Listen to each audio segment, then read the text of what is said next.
part, I don't think there's anything particularly brave about doing dangerous things just for the heck of it, if you can avoid it. So true, so true. And congratulations on being 95, Edward. Keep going. Sherry's with us in Kentucky. Welcome. Hi, Sherry. Hey, George. How are you? Okay. Hope you are doing well. I'm doing well. First of all, I just want to tell you that I was so excited to be able to purchase 7 After Dark magazines. Well, and they go way back, too. You've got some collector items there. Well, they're 2004, and the woman that sold them to me, she was like, well, my son's a big fan, and I thought, well, you might not appreciate you selling the magazine, so.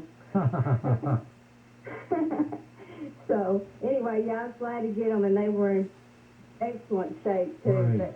But anyway, you're talking about courage, and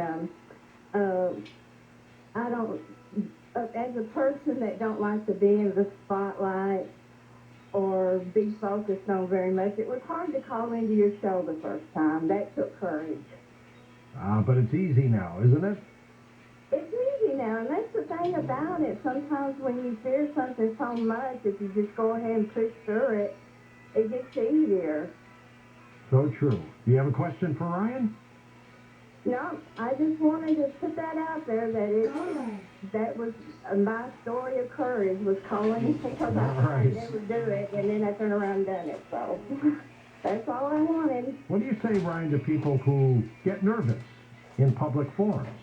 Yeah, it's normal to be nervous, right? You're nervous something could go wrong. You're nervous you could mess up. You've never done it before. Why would it be familiar and comfortable to you? But the way we push through that is, of course, by familiarizing ourselves with it, by putting yourself out there. I think it's people who aren't nervous, who have been through it, I think it's important that we explain how we got there, as you were talking about with the public speaking that you do. It came from experience. It's not a magical superpower. It's something you earn. Just like a basketball player, can hit a game-winning shot because they've practiced it 1,000 times in the gym. You've got a lion on the cover. Is that because of the Wizard of Oz? A little bit. The lion has historically always been the sort of embodiment of courage in ancient imagery and paintings and sculptures, and I don't know, I just thought it was a cool picture. First-time caller David in Alabama. Welcome to the show. Hi, David. You're not nervous, are you? Well, not one bit, George. Perfect. I wanted to let you and your listeners know the very best reason to have courage, because we all have to leave here one day and depart this life, and Revelation 21:8 says there will not be any cowards in heaven. Good point. And I can say, too, that having courage at the right time can keep you alive. I'm a retired firefighter. Thank you. There's times and occasions where if you do the job long enough, you'll get into a situation where if you panic, you know you will die. That's right. That's right. And look, George, I want to commend you for your Navy service. I'm an ex-Navy Seabee. Well, thank you, David. Go ahead, Ryan. it's worth pointing out that "be not afraid" is one of the most repeated phrases in the Bible. So I think David's on the right track. Don't be afraid. Doesn't help anything. And see you on the other side. When you begin to realize that death is a transition and it's not an end-all, it kind of changes your abilities to think things through. You know that in a different way. It does. Cicero said that to philosophize is to learn how to die. It's to study the most important and, in a sense, the final thing we'll do.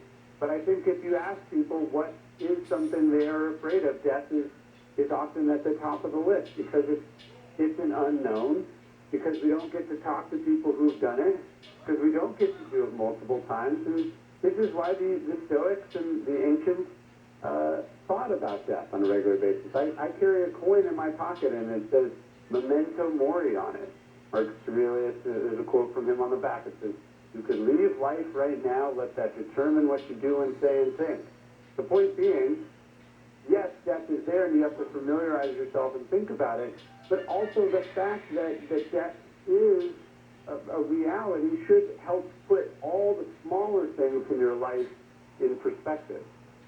Let's take a call from Eric, truck driving in one of our favorite states, Indiana. Hello, Eric. Hello, George. How are you today? Okay, my friend, thank you. I'm great too. It's a great guest you got to have on tonight about courage. Everybody needs to talk about this kind of thing. You know, we need to look back like during the Civil War and all them brave American people had. You know, some was really, I think, it would be easy to be just to probably shoot your own by accident, you know. Yep. I mean, that was a terrible war back then. I watched that movie, Lincoln. That was a heck of a movie. Everybody's got to watch that. It's a newer movie, and Lincoln, he had a lot riding on his shoulders, you know. He was the top dog, you know, so that was terrible. You talk about a guy who had courage, Ryan. That president went through a lot, didn't he? Cost him his life. It cost him his life, and he steered the ship of state through the greatest crisis that we've ever been. And there were courage on both sides of the Civil War, of course. It would have been terrifying to be a soldier in the Confederate or the Union Army. But there's a great quote from Lord Byron that I think about, and I think it's sort of the final word on courage. He says, "'Tis the cause makes all that hallows or degrades courage in its fall." And so courage matters, but of course not in the abstract. So the courage to run into battle to preserve slavery or to tear the Union apart for whatever reason, that's courage, but in the end it's hollowed out by the cause with which it was aligned. And the Union wasn't perfect, and Lincoln wasn't perfect, and there were moments of cowardice and shortcomings there, but ultimately it was for a great cause, for not just the ending of slavery and a reimagining of America, but a preservation of, you know, a country where that was possible. Absolutely. Ryan, thank you. Good luck. Keep in touch with the other books. We'll get you back on. Next origin artist, Nine Finger from Valencia, California. Threw it all away. Get daily show updates right to your inbox for free with the Coast Zone newsletter. Sign up today at coasttocoastam.com.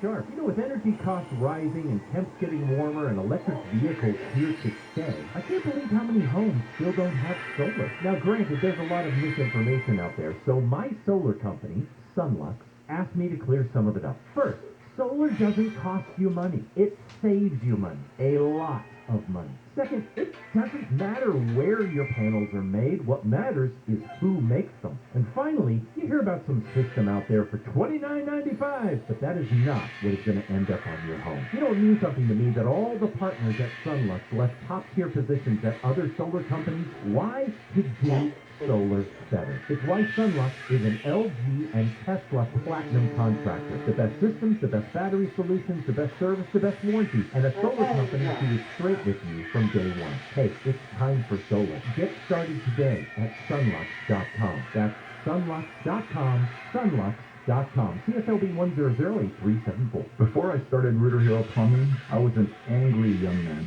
Hello, I'm John McClain. I was angry because my dad died when I was 17 and he left me alone. I was angry because I couldn't go to college with my friends and because I had to drop out of high school. It's not a pleasant story. But as I grew older, I also grew up. I realized that my dad didn't leave me alone. He left me with values and principles that continue to shape my life. Dad said, be on time. He didn't like it when people were late. He taught me to be polite. It was something I lost, but recaptured along the way. And he taught me to keep my promises, because broken promises lead to broken relationships. We teach and keep these values at Rooter Hero Plumbing. I think we have a pretty good company. I know we have great people. And if one of our heroes fails to live up to these values, please call me. My private number is on the back of every Rooter Hero business card. You can also reach us at rooterhero.com. Thank you. 106. It's hard to keep track of everything that's going on. Luckily, that's a little hobby of ours. KOSCHD2. Los Angeles, Orange County. Live everywhere on the iHeartRadio app. In downtown LA, this is on the 101 southbound at the 110.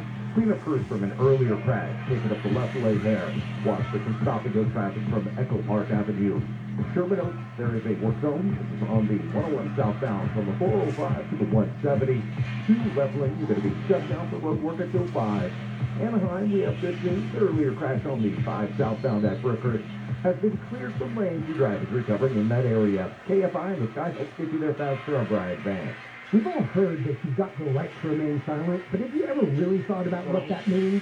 It's the police literally telling you to shut up. I'm attorney Darren Cavanoki from 1-800-NO-CUFF. If you're in custody and everything you say can and definitely will be used against you, remain silent and just shut up. Just make your one phone call to 1-800-NO-CUFF, the leader in criminal defense. 1-800-NO-CUFF, because no one looks good in handcuffs unless they're into that sort of thing. 1-800-NO-CUFF. Here's what you need to know about the Pfizer COVID-19 booster. Not everyone needs one. Those who should receive a booster are 65 and older, long-term care residents, and those 50 to 64 with underlying medical conditions. Consider a booster if you're 18 to 49 with underlying medical conditions, or 18 to 64 with a high risk of COVID exposure at work. Only get a booster if it's been at least 6 months since you received your second dose of Pfizer. Find a booster near you at myturn.ca.gov. Brought to you by the California Department of Public Health. Hey, it's Dean Sharp. The year was 1903, and 2 young Boston architects, Charles and Henry Green, made history right here in Southern California by designing a new style of home that would come to be known as the California Craftsman. One of the very first examples was the Camp House near Pasadena, a home whose restoration 117 years later was entrusted to yours truly. This historic green and green was entrusted to me, and I trust every last inch of it to Benjamin Moore Paint.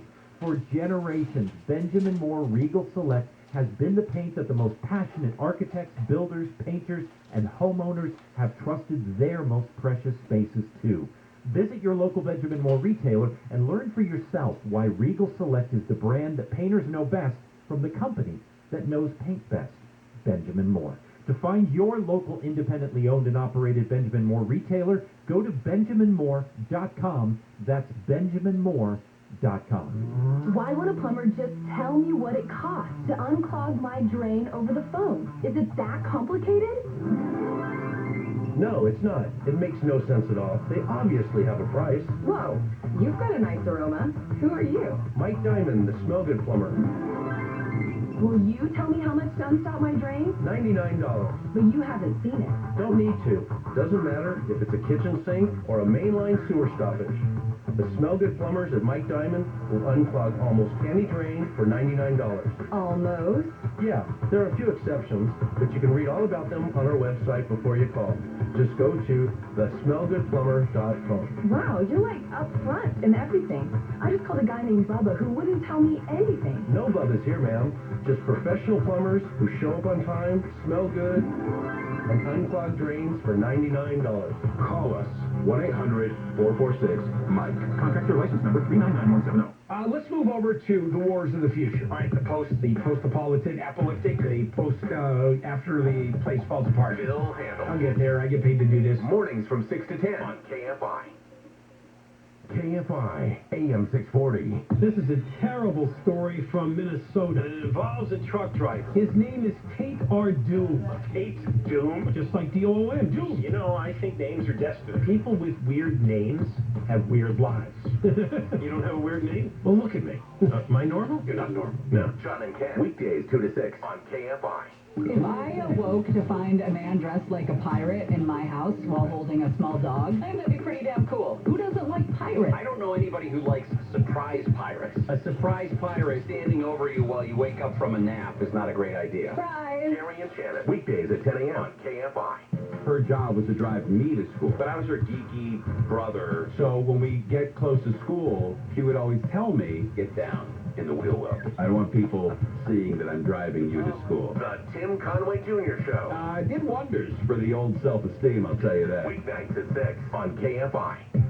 Here's the rule. Whenever you vote yes on a proposition, it's really no. Whatever the proposition says, it's not the truth. If it is citizens for, it has nothing to do with citizens. It's a special interest group that is saying we are citizens. Bill Handel. It's all a crock. Mornings from 6 to 10 on KFI. I don't know why they can't say we killed him, we shot him and he's in the hospital, we tackled him and he's in jail. What's with neutralize? Yeah, you're right. They should say we tackled him and put him in custody, or we killed him. How come no one in law enforcement or government just speaks English? John and Ken. Tell me what it is. Weekdays 2 to 6 on KFI. Can I homeschool my daughter through college? Is that... Yeah, I'll come over and help. Okay.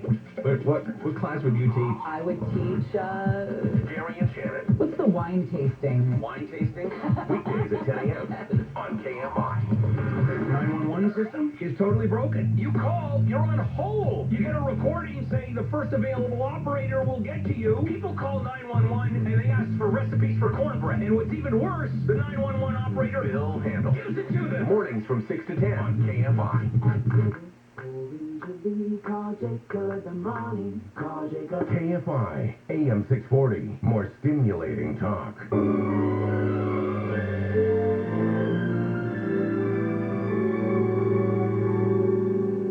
What kind of fool am I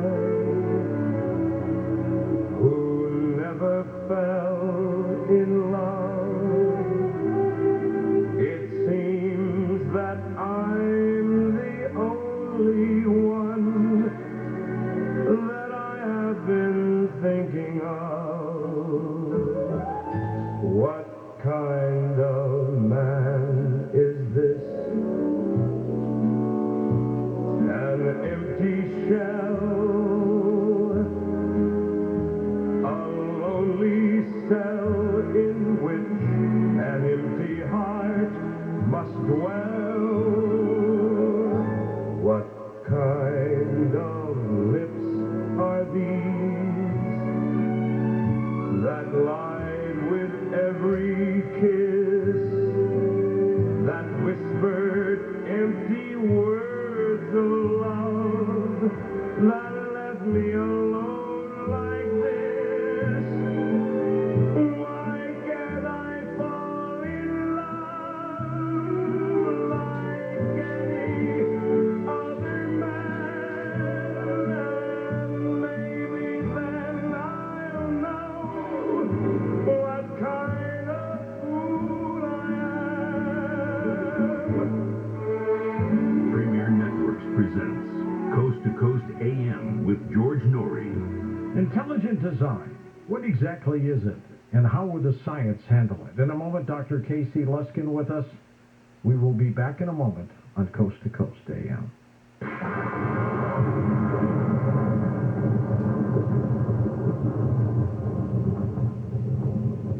Thinking about life insurance?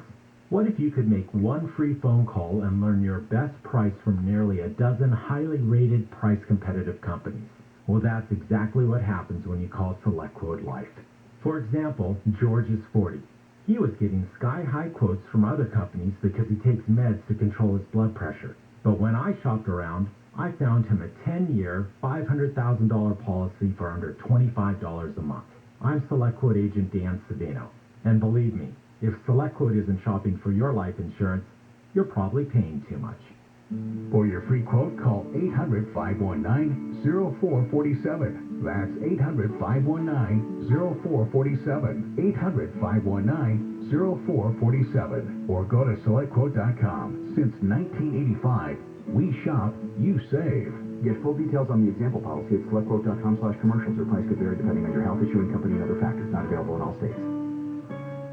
I had a lady that was in her mid-70s, and I'd sold her timeshare, and that was the lowest I'd ever felt in my life. I knew then that I had to do something to simply not to go to hell for selling timeshare. Chuck McDowell founded Wesley Financial Group to help folks cancel their timeshares permanently. Called her and everybody that I had sold timeshare to, and I said, this is what I said to you that was a lie, and this is what you need to do to cancel your timeshare. From that point, people started referring friends to me to help them cancel a timeshare, and that's how it all started. I fought the world's largest timeshare company in federal court. If I had lost that lawsuit, there would be no one helping people that have been lied to when they bought timeshare.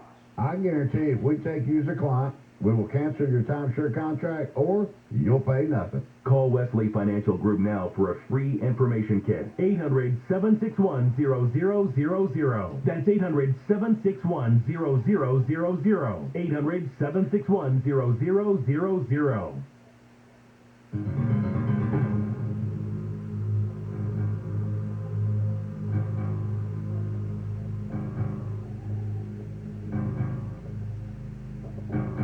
And welcome back to Coast.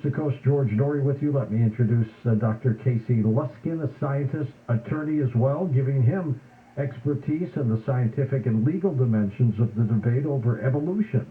He holds a Ph.D. in geology from the University of Johannesburg and a law degree from the University of San Diego.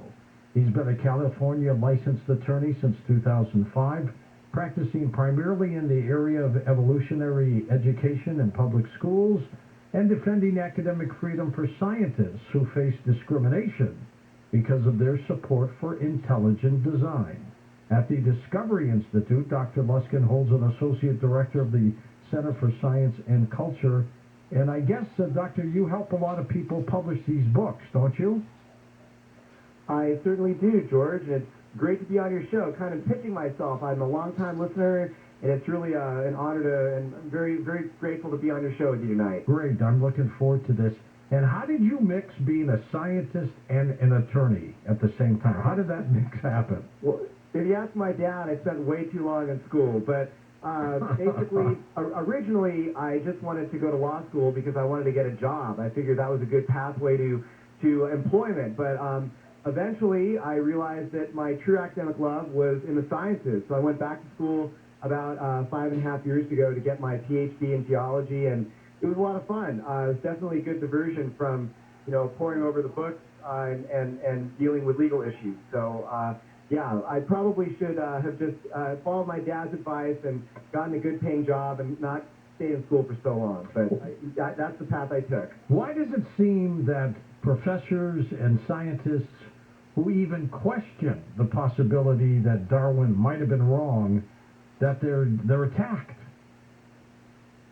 Well, I think that this goes back to the sociology of science. That when there is a reigning paradigm in a scientific field, and scientists have questions about that paradigm, some scientists begin to challenge it. The famous historian of science, Thomas Kuhn, in his book, The Structure of Scientific Revolution, said that scientists will face intolerance. And so what proponents of intelligent design and skeptics of Darwinian theory experience is exactly what has been predicted by historians of science like Thomas Kuhn said would happen. That when you challenge the status quo and you go up against a lot of people in the scientific community who have a lot of careers invested in a particular idea, in a particular paradigm, you're going to face resistance. And so we have seen many cases of intelligent design theorists and Darwin-doubting scientists facing various forms of discrimination and persecution over the years. Fantastic. We're going to get into a lot of this. Tell me your relationship with some of these authors. How did that come about? Are you talking about the book, the Comprehensive Guide to Science and Faith? Yes, sure. Yeah, so I'm a co-editor of a book that is just coming out actually tomorrow. It's titled The Comprehensive Guide to Science and Faith, Exploring the Ultimate Questions About Life and the Cosmos. You can buy it at your standard book websites like Amazon. It has contributions from leading thinkers in the intelligent design movement, including Stephen Meyer, William Dembski, Michael Behe, and many others. And I think it's a great resource out there, very compact and concise if you want to learn about hot topics in the science and faith debate. So if you go to my website, kfiluskin.com, you can see a link for where you can buy the book. And I think it'll be a great resource for people. That's great timing for it, too. A lot of people questioning the possibilities of intelligent design, aren't they? A lot of people are exploring this issue right now. This issue is always a hot topic.